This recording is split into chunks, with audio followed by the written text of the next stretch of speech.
ಯುದ್ಧ ನಿಲ್ಲಿಸುವಂತ ಗಾಂಧಾರಿ ಕೇಳಿದ್ದು ಒಂದೇ ಕೋರಿಕೆ. ಅದಕ್ಕೆ ಕೃಷ್ಣ ಎಷ್ಟೇ ಪ್ರಯತ್ನ ಪಟ್ಟರೂ ದುರ್ಯೋಧನನ ಅಹಂಕಾರ ಯುದ್ಧ ನಡೆಯುವಂತೆ ಮಾಡಿತ್ತು. ಆದರೂ ಕೂಡ ಅಲ್ಲಿ ಗಾಂಧಾರಿಯ ಕಣ್ಣಿಗೆ ಕೃಷ್ಣ ಒಬ್ಬ ಅಪರಾಧಿಯ ರೀತಿ ಕಾಣಿಸ್ತಾ ಇದ್ದ. ಗಾಂಧಾರಿ ಶಾಪ ಕೊಡೋದಿಕ್ಕೆ ಕಾರಣ ಏನು? ವಿಷ್ಣುವಿನ ಕೃಷ್ಣ ಅವತಾರ ಮುಗಿಸಲು ಕೃಷ್ಣ ಈ ಶಾಪವನ್ನು ನಗುತ್ತಲೇ ಸ್ವೀಕರಿಸುತ್ತಾನೆ. ಅಷ್ಟಕ್ಕೂ ಆ ಶಾಪ ಏನು ಅಂತ ಈ ವಿಡಿಯೋದಲ್ಲಿ ನೋಡೋಣ. ಮಹಾಭಾರತದ ಕುರುಕ್ಷೇತ್ರ ಯುದ್ಧ ಎಲ್ಲರಿಗೂ ಗೊತ್ತೇ ಇದೆ. ಈ ಯುದ್ಧ ನಡೆದರೆ ಕೌರವರ ವಂಶ ನಾಶ ಆಗುತ್ತೆ ಅನ್ನೋದು ಗಾಂಧಾರಿಗೂ ತಿಳಿದಿರುತ್ತೆ. ಹಾಗಾಗಿ ಯುದ್ಧಕ್ಕಿಂತ ಮೊದಲೇ ಕೃಷ್ಣನನ್ನ ಭೇಟಿ ಮಾಡಿ ಈ ಯುದ್ಧವನ್ನು ಹೇಗಾದರೂ ನಿಲ್ಲಿಸು ಅಂತ ಕೇಳ್ಕೊಂಡಿರ್ತಾಳೆ.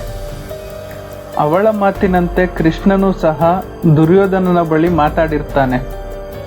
ಆದರೂ ದುರ್ಯೋಧನ ಯಾವುದಕ್ಕೂ ಒಪ್ಪಿಕೊಳ್ಳೋ ಮನಸ್ಥಿತಿಯಲ್ಲಿ ಇರಲಿಲ್ಲ.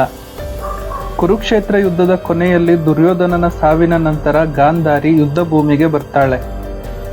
ದುರ್ಯೋಧನನ ಸಾವಿನ ವಿಷಯ ಕೇಳಿ ದುಃಖ ಪಡ್ತಾಳೆ. ಅದೇ ದುಃಖ, ಕೋಪ, ಅಸಹಾಯಕತೆ ಎಲ್ಲದರಿಂದ ಕೃಷ್ಣ ಅಪರಾಧಿಯ ರೀತಿ ಕಾಣಿಸ್ತಾನೆ. ಗಾಂಧಾರಿ ಕೃಷ್ಣನಿಗೆ ತನ್ನ ನೋವನ್ನು ಹೇಳಿಕೊಳ್ಳುತ್ತಾ, ನಿನ್ನ ಯಾದವ ವಂಶವು ಇದೇ ರೀತಿ ನಾಶ ಆಗಲಿ, ನಿನ್ನ ಕಣ್ಣ ಎದುರೇ ನಿನ್ನ ಕುಟುಂಬದ ಎಲ್ಲರೂ ಶತ್ರುಗಳ ರೀತಿ ಒಬ್ಬರನ್ನ ಒಬ್ಬರು ಕೊಂದು ನಿನ್ನ ದ್ವಾರಕಾ ನಗರ ಸ್ಮಶಾನವಾಗಲಿ, ನಿನ್ನ ದ್ವಾರಕಾ ನಗರ ಸಮುದ್ರದಲ್ಲಿ ಮುಳುಗಿ ಹೋಗಲಿ ಅಂತ ಶಾಪ ಕೊಟ್ಟು ಬಿಡ್ತಾಳೆ.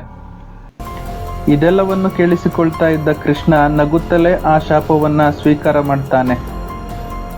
ವಿಷ್ಣುವಿನ ಅವತಾರವಾಗಿದ್ದ ಕೃಷ್ಣ ತನ್ನ ಅವತಾರದ ಉದ್ದೇಶವನ್ನ ಮುಗಿಸಿ ಹೊರಡಲೇಬೇಕಿತ್ತು. ಅದು ಈ ರೀತಿಯ ಶಾಪದಿಂದ ಸಿಕ್ತು. ಇನ್ನು ಕೃಷ್ಣನ ಸಾವು ಹೇಗೆ ಆಯಿತು ಅನ್ನೋದನ್ನ ಮುಂದಿನ ವಿಡಿಯೋದಲ್ಲಿ ನೋಡೋಣ. ಈ ವಿಡಿಯೋ ಇಷ್ಟ ಆಗಿದ್ರೆ ಲೈಕ್ ಮಾಡಿ, ಕಮೆಂಟ್ ಮಾಡಿ, ಸಬ್ಸ್ಕ್ರೈಬ್ ಮಾಡಿ.